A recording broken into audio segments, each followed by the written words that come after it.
We will beat ourselves up and have a lot of intrusive thoughts. Life is not a race. It is a journey. It is a marathon.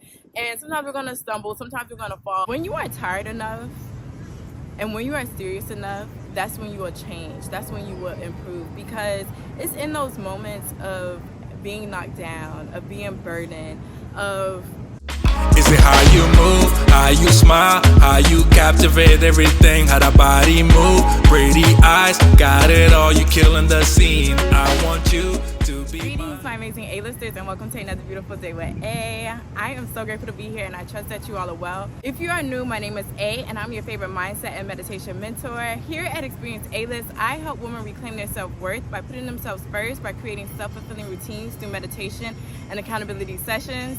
A-List is a list of alchemizing women of the highest order of divinity, excellence, and admirable eminence. We make it happen. We don't make excuses. So today we are outside, and like my favorite place. This is one of the areas that I come to when I do the run club. The view is really nice. At first I was going to record at my lounge cafe, but all the rooms were taken. I haven't done a video outside in a while, so I just felt called to come out here. You might hear some noise, some kids. You know, we're in the city right now, so it's a lot of things going on. Today's topic is going to be about relapsing and what to do if you relapse. This came up in a recent event that just happened with me where I relapsed. And not necessarily with my sober journey, but with something else. And I wanted to come on here and talk about that because I know that when it comes to us becoming the best versions of ourselves, we're not perfect and we're going to fall short sometimes. In the process of us falling short, it is a part of the journey. We should not beat ourselves up too much about it, because we're only human and we're not perfect.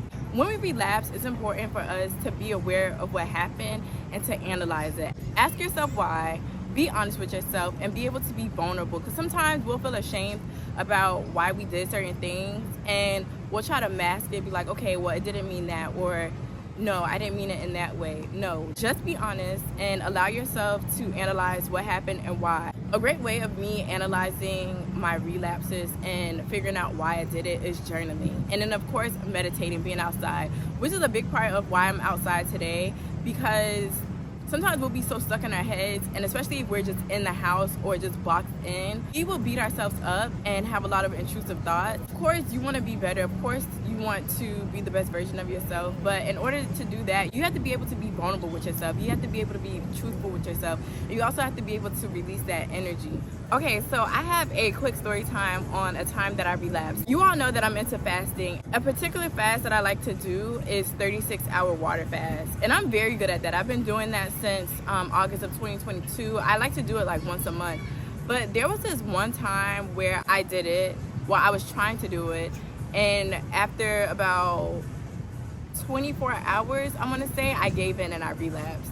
And that was the first and only time that I ever did that during a 36-hour water fast. But I felt really bad because I'm like, damn, I've done this fast over like 7 times already. Why now? Why did I have to relapse now? What I came to a conclusion was I was not ready to do it. I was not prepared to do it. And I fed into my temptations and I started to eat.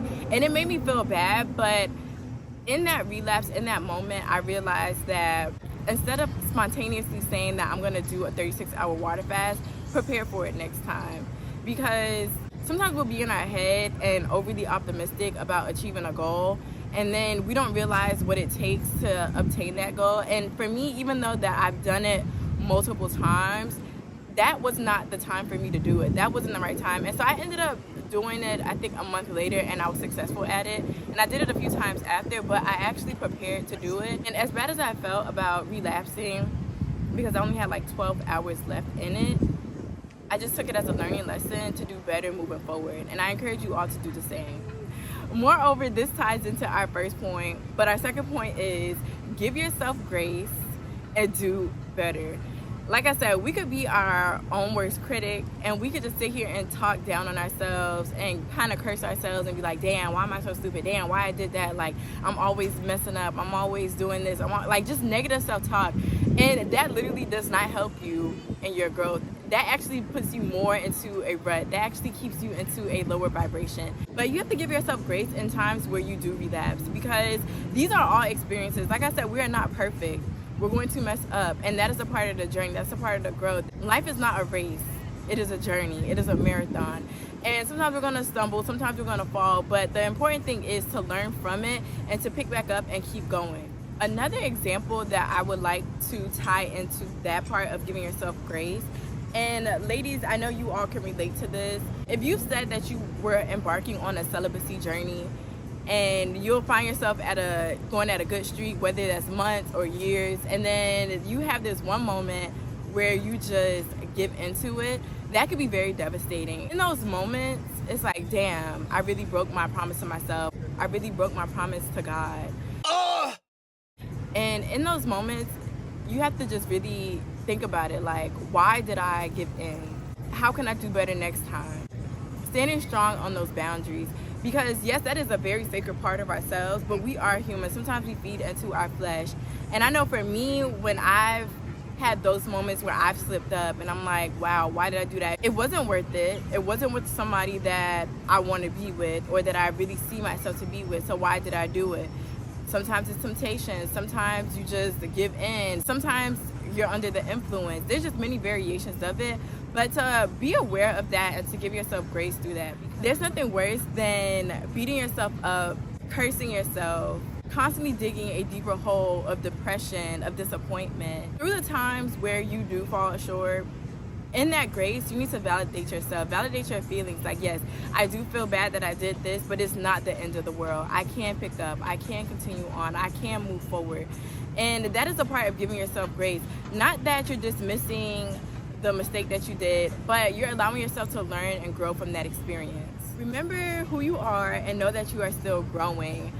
I like to say this: when you are tired enough and when you are serious enough, that's when you will change. That's when you will improve, because it's in those moments of being knocked down, of being burdened, of constantly feeling defeated is where you regain that power, is where you regain that strength. That's where our biggest testaments come in. That's where our testimonies stem from, because there's something in you that wants to improve. There's something in you that wants to grow.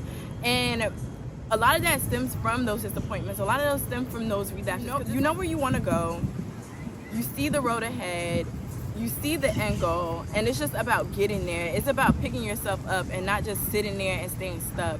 So like I said, remember who you are. Keep going, because you got this. In that relapse, you will learn to stay firm in your boundaries. You will learn to stay committed to yourself. Last week, I was thinking to myself, and I was beating myself up about how I carried myself in my early 20s, right when I was about to graduate from college. And I noticed that I had spent so much time in these relationships that were bringing me down. But if it wasn't for those moments, if it wasn't for me being that open, if it wasn't for me relapsing, if it wasn't for me falling and getting into those holes, I wouldn't really be here right now speaking to you all. I wouldn't have all the wisdom that I had learned, and to have the respect for myself, to create the boundaries, to know what I want, to know who I want and why I want it. And we're all gonna do it. Like I said, we're not perfect. We're not gonna know everything. And even if we did have the book of life, and the things to help us excel and the things that are going to help us do better, sometimes we just have to get burned in order to heal, in order to know not to go there, in order to know not to be with these type of people. So really give yourself grace and know that you're going to learn and know that you're going to develop through that. I'm going to leave you guys on this last note. Not to give up. Learn from your mistakes. Continue to work in your purpose and in your path of what God designed for you. The life that we live is not cookie cutter.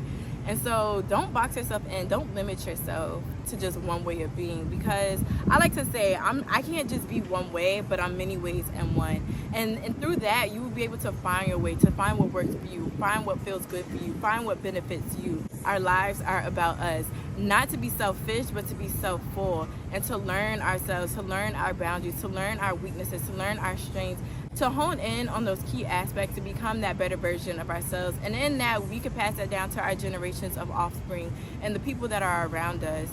So remember to pray, meditate, and elevate. And I'm going to leave you all with that. This scenery was very different for me. and I love it. I'll probably film out here more, but I want you all to have an amazing rest of your day. Make sure that you all subscribe and follow me on all platforms at Experience A-List. Let me know your thoughts below, and I'll catch you on my next one. Ciao.